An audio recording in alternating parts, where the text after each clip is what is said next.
Prime Minister Boris Johnson is trying to fight off a growing backlash among Conservative MPs over the new coronavirus tiers, with more than 50 Conservative MPs going public with their concerns. According to a tally by news journalists, 54 Conservatives have voiced their unhappiness over tiering or have said they are unlikely to support the measures when it comes to a vote next week. Of course, this could be academic if the Prime Minister receives the support of the leader of the opposition, Sir Keir Starmer, but it's a significant personal blow to the Prime Minister to not have support from his own backbenchers. Let's speak to one of the high-profile, outspoken critics of some of these COVID measures, Sir Desmond Swayne, Conservative MP for New Forest West. Sir Desmond, welcome to the show. Good evening. Are you one of these rather rebellious Conservative MPs that will not fall into line? Well, I have been opposing the entire anti-COVID policy since the outset. And so it will take some persuading for me to vote for yet another lockdown, having just emerged from one lockdown to find ourselves in a lockdown even more stringent than the one we were in before we went into the last one. Indeed, surely if the national lockdown had been so effective, the tiered system would now, if anything, be more relaxed than it was previously, not stricter. Well, quite. And just look what's happened in Wales with their circuit breaker. And now they're going to have to go into something more stringent. The reality is that in my constituency, the infection rate has halved, but we are going into a much more stringent lockdown than it was before this current lockdown. And so you can imagine how frustrated people are, particularly the hospitality industry, on whom there appears to be a state of warfare.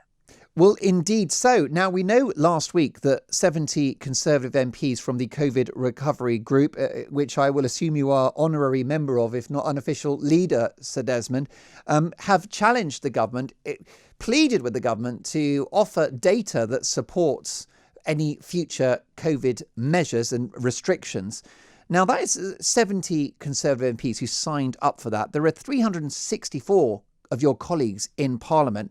What do you know that they don't, the 294 that do not support this letter asking for more data? What's the difference? I mean, do they know something you don't?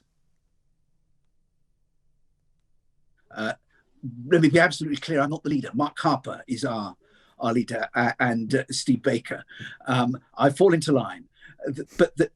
I'm certain they don't know any more than we do. And we're wanting to find out what it is that the government knows. I mean, here we have a situation where the hospitality industry has gone to huge lengths to make itself COVID secure, and yet it is being disproportionately punished. And we want to know why. We want to know what the evidence is that it is the hospitality industry that is the source of infection. We want to see that evidence. And moreover, on the bigger picture, for each of the measures that are being imposed on us, each of the liberties that are being taken from us, we want to see what the analysis is of lives saved as against the overall costs. We want to know that this cure is not worse than the disease itself. Show us the evidence. You're going to ask us on Tuesday to vote for these measures. Well, we're a democracy. We are elected representatives. Take us into your confidence. Show us the evidence that you have, and we can make a judgment. It's not an unreasonable ask. So Desmond, we're being told endlessly and ad infinitum that the Prime Minister Boris Johnson philosophically is a great freedom lover, a libertarian at heart. What do you think is motivating these rather, draconian measures from a leader and frankly a party that is philosophically against doing these sorts of things? Well, you're quite right. This is very, very difficult for Conservatives whose core belief is in individual responsibility and that individuals and families and communities are better at making decisions at what's in their interests than the government, the state, is on their behalf. And clearly, hitherto, the Prime Minister has shared that core belief. I put it down to capture by a scientific orthodoxy that is at variance with a large amount of intelligent scientific opinion outside that orthodoxy. Little evidence, though, that the Prime Minister and the Cabinet will change course. I'm exasperated. I'm exasperated by our inability to get through to him on that. And equally, I'm exasperated by the figures that you quoted earlier. And apparently, the British people thirst for even greater restrictions on their liberty. I do have to say, however, I have notwithstanding the huge majorities that you quote, I find it very, very difficult to find any of these people at all. Yes. Well, I do agree, and I'm always mystified by the polls that come out that suggest people are supportive of lockdown and in many cases asking for more, not less. Going forward, tell me about the tiers. I wonder whether a compromise might be struck, that as much of the country could be in tier 2 as possible. Might that be a way forward? Well, tier 2 is still pretty draconian in terms of the limitation of your ability to meet to meet anyone else. You can't have anyone else in your home or your garden. You can abide by the rule of 6 in an outdoor public place, but the key problem for me is the devastation of the hospitality industry. Yeah.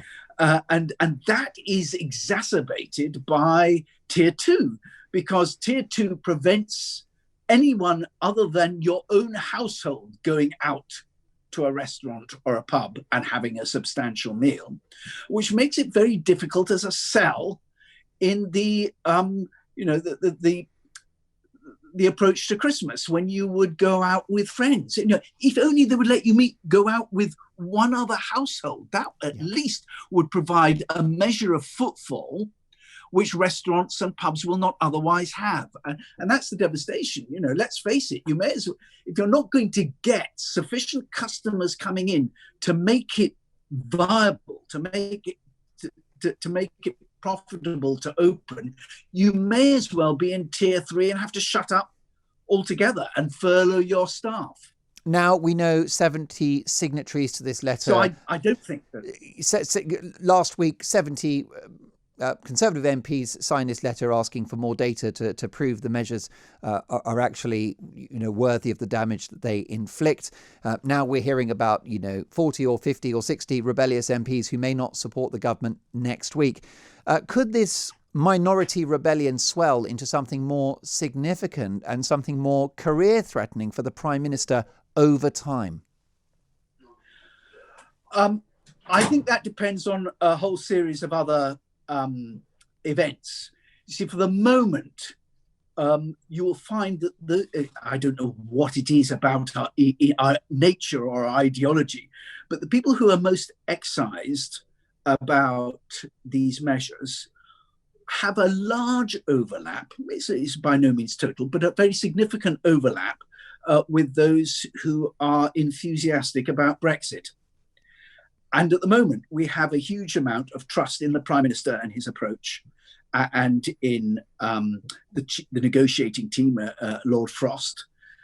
And so long as that remains the case, I think that is a powerful corrective to any notion that there might be, more trouble than COVID. I think if you go off the rails there, if we get an agreement that actually is difficult to sell to the parliamentary party, then I think there would be much more significant danger to the Prime Minister. But so long as he has the support on Brexit, I think he'll find that the disquiet on COVID is manageable. But it does, to an extent, hang on events. What does happen to the economy? Yeah. Indeed so. Sir Desmond, final question. I know you're not necessarily a gambling man, but what are the chances of a satisfactory Brexit deal that will keep those backbenchers happy? What do you think? Well, in terms of a deal at all, I think you're probably looking at 50-50 on whether we get a deal. No deal, by the very nature of the fact that you're having to negotiate a deal, nobody gets everything, but one that you can sell to the parliamentary party. I would say if we get a deal, it would be 60-40, that it's something that we could be quite happy about and sell to the party and sell to the country. But that is pure speculation. Indeed. Always good, though, to end on a positive note, even if it is a little bit of a speculative one at that. Sir Desmond, thank you so much for joining us.